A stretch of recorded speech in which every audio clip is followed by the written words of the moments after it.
In a vibrant city, Naomi, a young woman with dreams bigger than her struggles, lands a life-changing job, only to find herself entangled in a mysterious night that leaves her with a gold necklace and an unexpected pregnancy.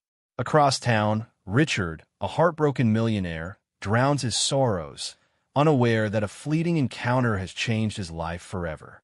When a chance meeting years later reveals a little girl wearing his lost necklace, secrets unravel and two worlds collide.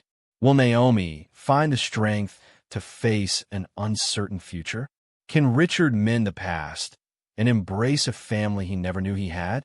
Dive into a tale of love, betrayal, and redemption where truth shines brighter than gold. Naomi was a lovely young woman with a compassionate heart. She shared a modest room with her closest friend, Glory. Their life was challenging. Naomi struggled with a low-paying job and occasionally went to bed hungry, yet she remained resilient. She often declared, "My life will transform one day." On a sunny morning, Naomi rose early with a smile, eager for a hotel job interview. Glory embraced her and offered a prayer, saying, "Go excel, Naomi. I'm confident you'll land this job." Naomi dressed in her finest attire and headed to the hotel. After numerous questions, she was informed, "Congratulations, you've secured the position." Overjoyed after months of hardship, Naomi celebrated with a hug to Glory upon returning home. That evening, thrilled for Naomi, Glory suggested a celebratory outing. "Let's hit the club tonight," she proposed, "just to have fun." Initially hesitant, Naomi was persuaded by Glory's plea, "Just one night. You've earned it." Naomi consented, and they dressed up for a lively club in the city, filled with loud music, flashing lights, and cheerful crowds. An entirely different world. Concurrently, across town, Richard, a 33-year-old wealthy entrepreneur, sat alone in his car, tears streaming down his face. A successful, admired, and attractive businessman, he was devastated by betrayal from his trusted business partner, who had embezzled company funds and fled, leaving Richard to deal with the fallout. Feeling lost, he drove to a club, drowning his sorrows in heavy drinking. His associates later assisted him to his private room in the hotel above the club, barely able to walk, eyes bloodshot, mind clouded. At the club, Naomi, in a simple black dress, looked effortlessly beautiful. However, she soon felt weak, having taken a potent headache medication that now induced drowsiness. She grasped Glory's hand and said, "I need to rest. I'm dizzy." Quietly ascending the stairs, she sought a place to lie down. Spotting a partially open hotel room door, dark and silent inside, Naomi entered, lay on the bed, and quickly fell asleep, unaware it was Richard's room. Minutes later, Richard staggered into his room, exhausted and unsteady. In his inebriated haze, seeing Naomi on the bed, he mistook her for someone arranged by a friend to console him. Without words, and with Naomi still, they became intimate that night amid confusion, pain, and weakness. The next morning, Naomi awoke groggily, head still spinning. Sitting up, she surveyed the quiet room. The man from a night before was gone. Startled and confused, she noticed a stunning gold necklace by the pillow. She picked it up, noting its value and the inscription, R. Hamilton. Though unaware of the man's identity, an instinct urged her to keep the necklace safe. She also spotted money on the table. Tears welled up as she whispered, "What happened last night?" Hastily dressing, she fled home. Glory, already anxious, asked, "Naomi, where were you? What's wrong?" Naomi, speechless, only embraced Glory and wept. A month later, Naomi felt increasingly frail, with little appetite and an odd sensation in her body. Glory, concerned, asked, "Are you all right?" Fearful, Naomi replied, "I'm not sure." Visiting a local clinic, the nurse returned with a gentle smile, saying, "Congratulations, you're 1 month pregnant." Naomi froze. "What?" she stammered, voice trembling. "Yes, you're pregnant," the nurse confirmed. Tears streamed down Naomi's face as she walked home slowly. Inside, she collapsed on the floor, sobbing uncontrollably, her body quaking with fear. "I'm pregnant. I'm having a baby, she murmured repeatedly. How will I care for this child? I don't know the father's name or face. Placing a hand on her stomach, she gazed at the worn ceiling, crying, God, why me? I have no money, no parents, just this new job. Why now? Why this way? The door creaked open, and Glory entered, carrying bread and beans from a nearby store. Seeing Naomi's distress, she dropped the food. Naomi, what's wrong? You're frightening me, she said, rushing to her side. Naomi, tears flowing, whispered, I'm pregnant, Glory. I'm pregnant. Glory's eyes widened. What? How? Naomi recounted the events slowly.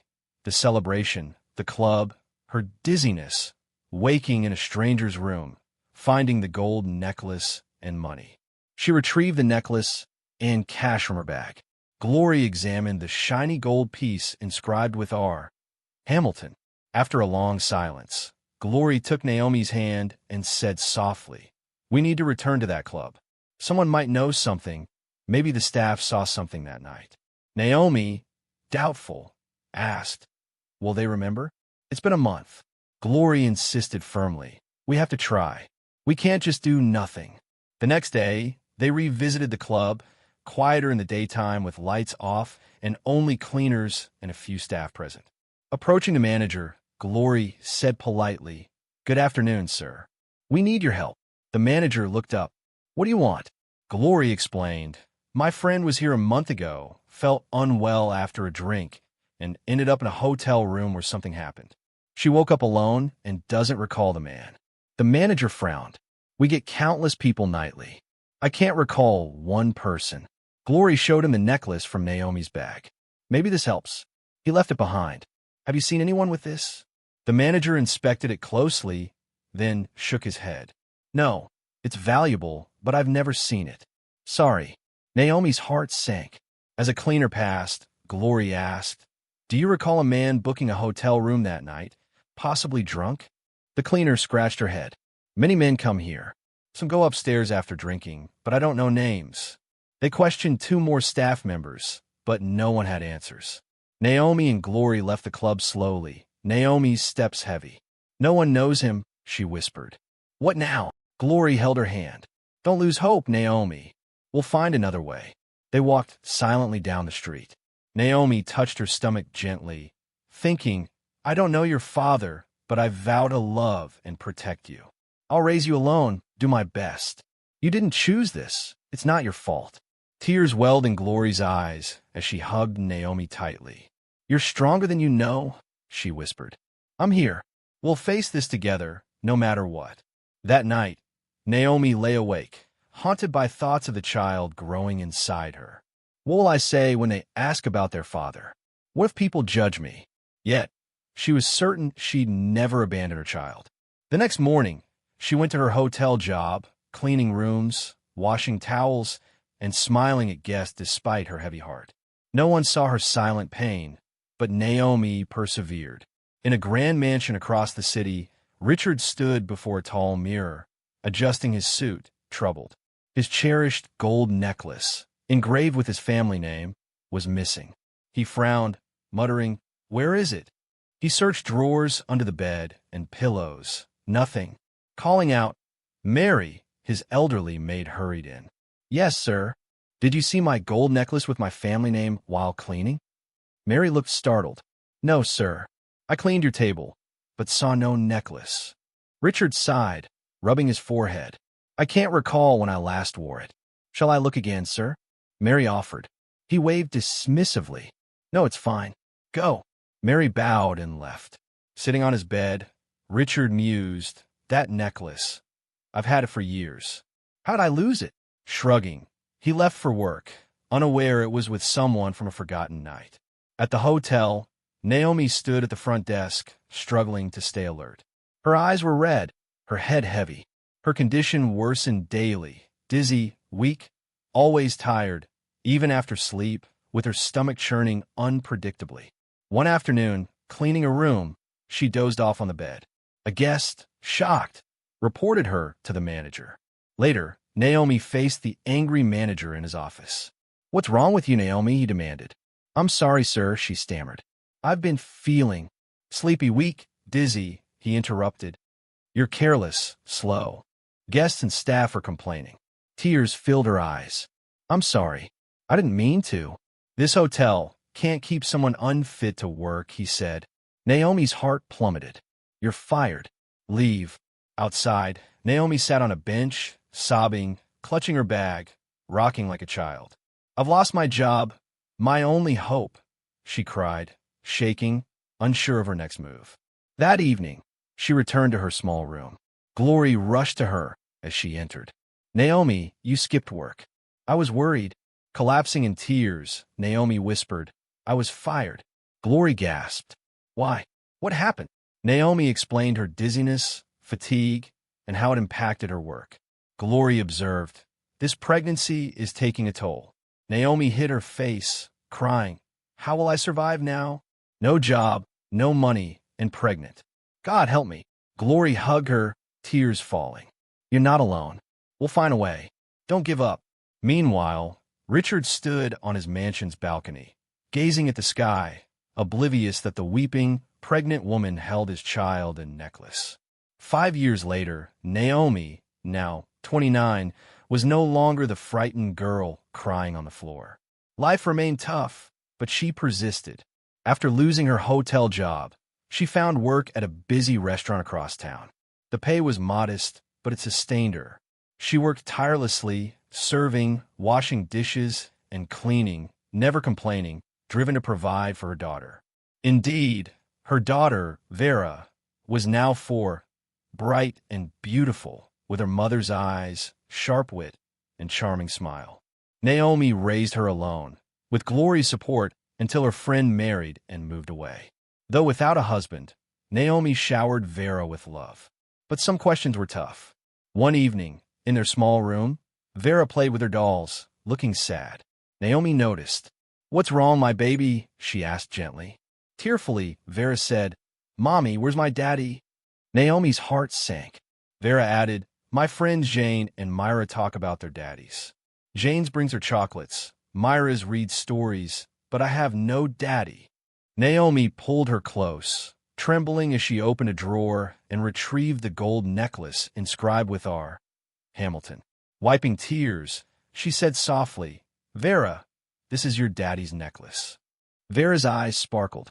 Really? Naomi nodded. It's all he left. I don't know his name or where he is, but this keeps him close, and now it will for you. Vera touched it gently. This is my daddy's necklace? She asked, awed. Yes, my baby, Naomi said, placing it around her neck. Don't let anyone touch it. It's our only memory of him. Vera beamed. I'll show my friends at school. I have a daddy too, with his necklace. Naomi shook her head. Show it, but don't let anyone touch it. Protect it. I will, Mommy, Vera said happily. I won't miss my daddy now. I have his necklace. Naomi hugged her, tears falling from love and joy at her daughter's smile. Across town, in a luxurious mansion, Richard sat with his father, Chief Hamilton, sipping tea at sunset. Son, his father said, you're 38, Richard. When will you marry?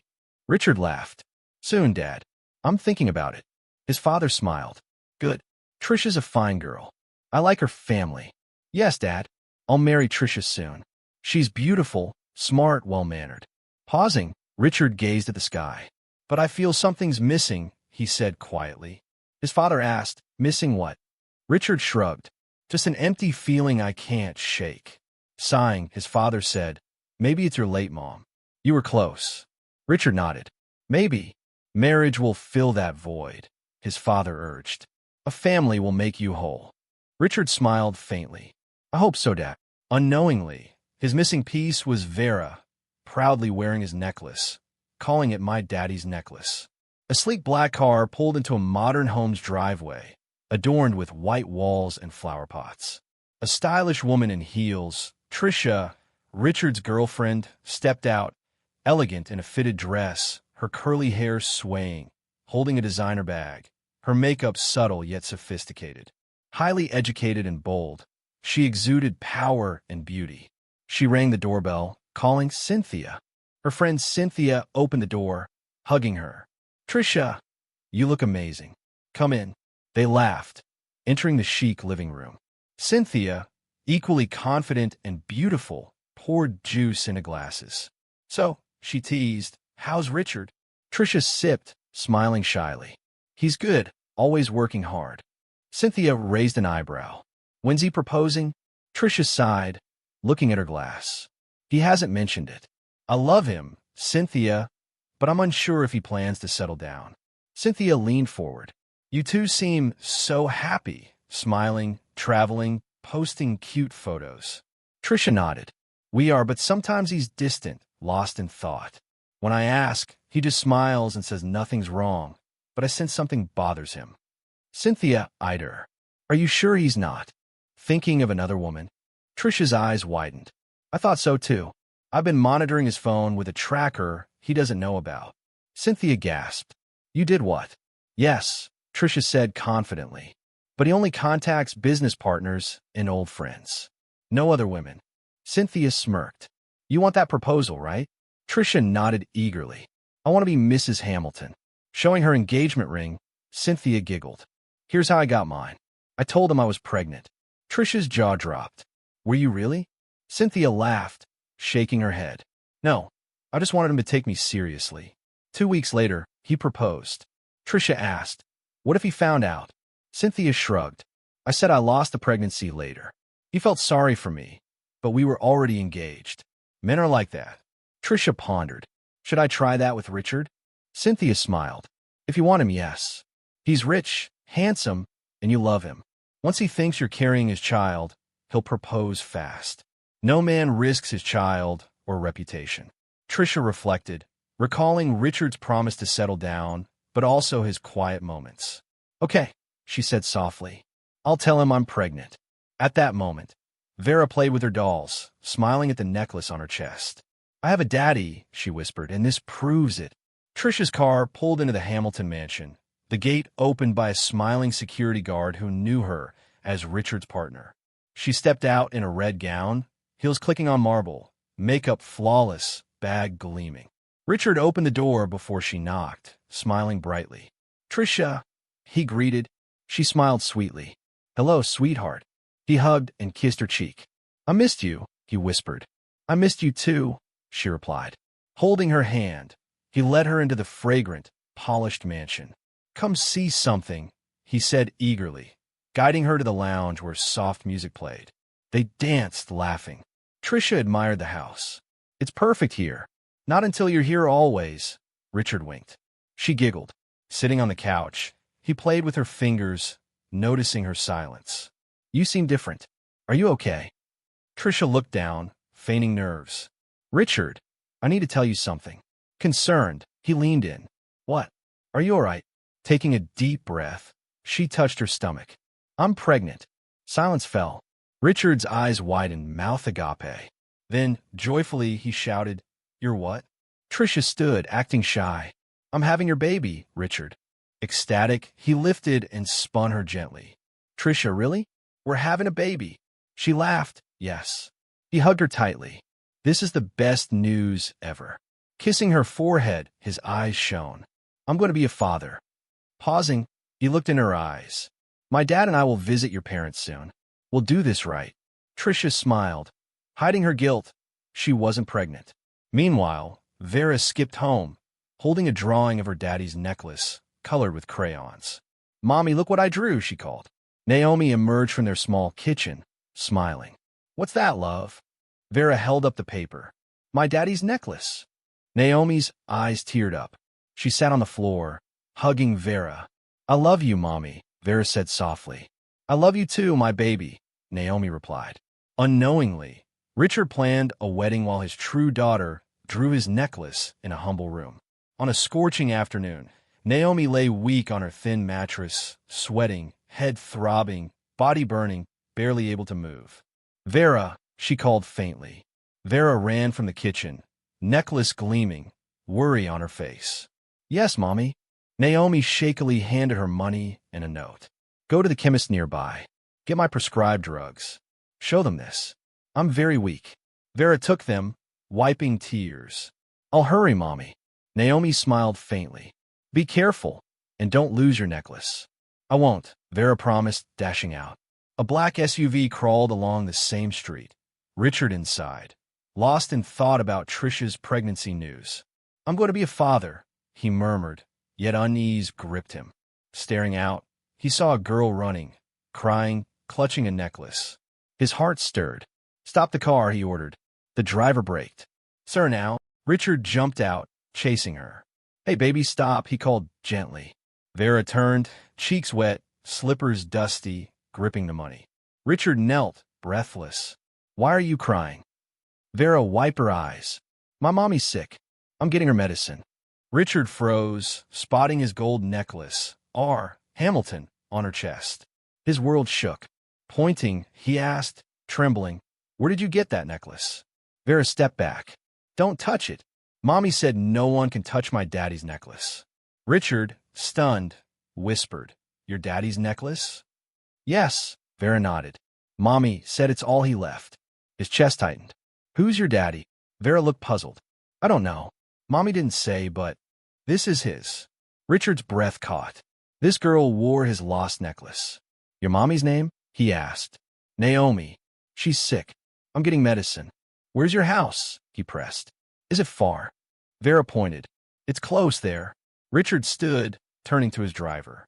"Buy everything on this list at the pharmacy," he said, handing over the note.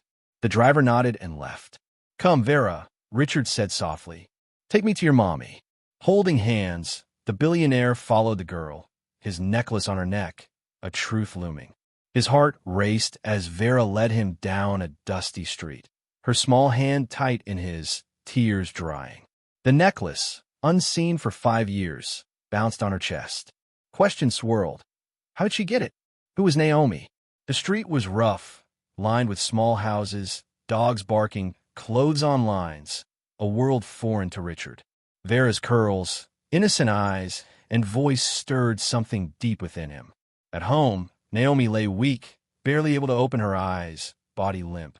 "Where's Vera?" she whispered. "Why isn't she back?" Trying to stand, her legs failed. She sat, crying, exhausted from her solitary struggle. Vera stopped at a worn wooden door. "This is home."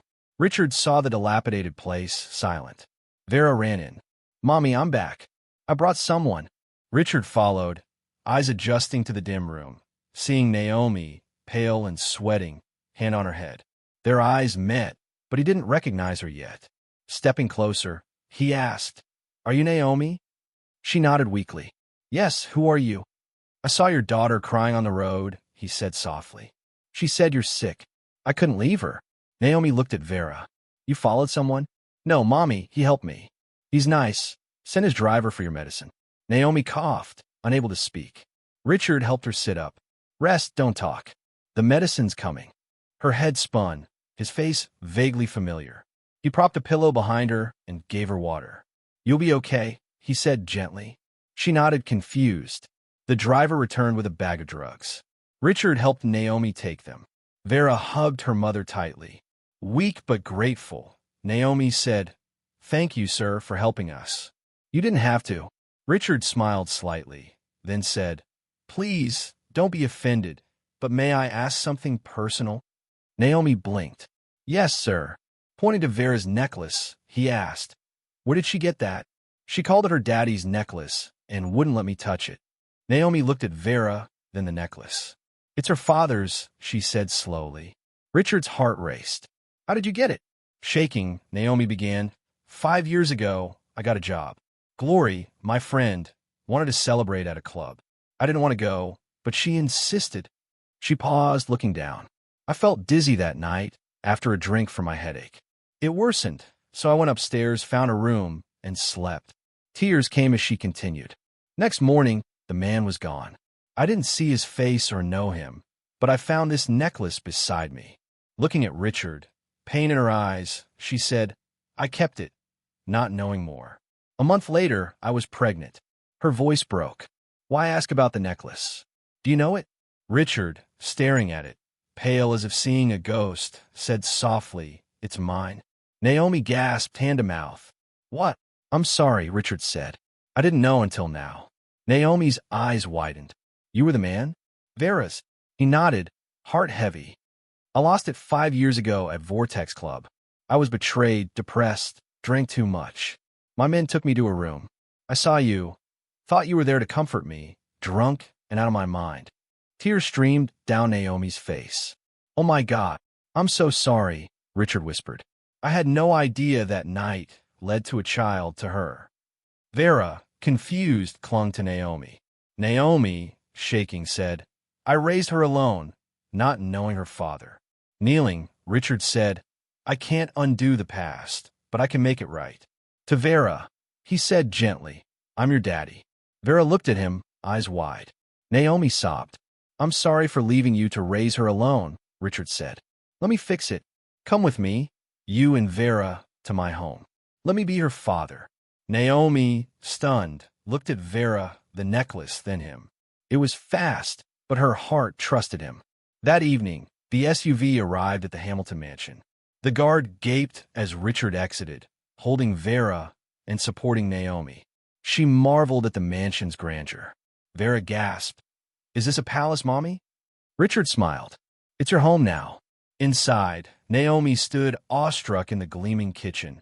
Marble floors, silver fridge, glass cabinets, a dreamlike scene. Vera laughed, exploring the plush living room. Richard watched from the staircase, heart at peace. Approaching Naomi, he said, I'm off to work. She replied, All right, sir. Thank you. He smiled, No, sir, just Richard. Eat anything here. Make yourselves at home. He lifted Vera, spinning her. My princess. Daddy's going to work. Be good. Vera hugged him. Bye, Daddy. Kissing her forehead, he left, smiling. 3 hours later, a car horn sounded. Trisha arrived, stunning in heels and a chic outfit. But her smile vanished seeing Naomi by the dining table and Vera with a doll. Who are you? She snapped. Startled, Naomi said, I'm sorry, ma'am. Richard brought us here yesterday. Trisha sneered, scanning Naomi. Leave. You don't belong here. Naomi pleaded, Please, don't send us out. Trisha shouted, I said leave. Pushing Naomi toward the door, Vera slipped, hitting her face on the gate's edge, screaming, Mommy, my face. Naomi lifted her bleeding daughter, crying, Look what you've done. Trisha crossed her arms. That's what trespassers get. She slammed the door. Naomi and Vera sat by the gate for hours under the hot sun, unfed. Naomi pressed cloth to Vera's wound as she whimpered. Evening came, and Richard's car arrived. Seeing them, he rushed over. What happened? Kneeling, he saw Vera's wound. Naomi, trembling, said, Your madam threw us out, said we don't belong. She pushed me, and Vera got hurt. Richard's face darkened. Get inside, both of you. He helped them in, seeing Trisha casually watching TV. Furious, he pulled her from the couch. To the room now. Confused, Trisha asked, What's going on? In his bedroom, he shouted, What's wrong with you? You threw them out, pushed her, hurt a little girl. Trisha retorted, Who is she? You brought her here without telling me. She's my daughter, Richard yelled. Trisha gasped. What? My child found days ago. You starved and hurt her. Trisha protested. But I'm pregnant. So, I should abandon my daughter, I didn't know, for 5 years. Pointing to the door, he said, Never touch them again, or this isn't your home. Trisha froze, realizing she was losing Richard's heart to Naomi and Vera. On the balcony, Richard watched the sunset, Vera picking flowers, laughing, Naomi folding laundry, her smile calming his heart. He felt whole, not from wealth, but from them. Vera's daddy stirred his soul, and Naomi's gentle gratitude touched him. He came home eagerly, smiled, laughed, slept better, falling in love. That night, Trisha, wine in hand, watched them, hating Richard's gaze at Naomi, Vera's hugs. She called Cynthia. The fake pregnancy isn't working, she said angrily. He's with that girl and her child, treating them like family, forgetting me. Cynthia paused. They live with him? Yes, Trisha hissed.